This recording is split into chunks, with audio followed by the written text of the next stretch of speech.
What's up guys, it's cleaning time.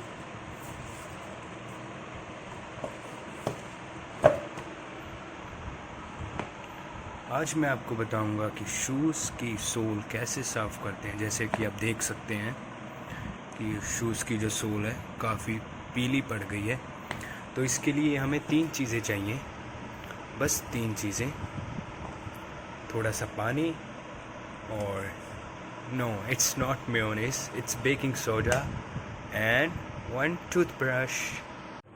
This is how it looks like.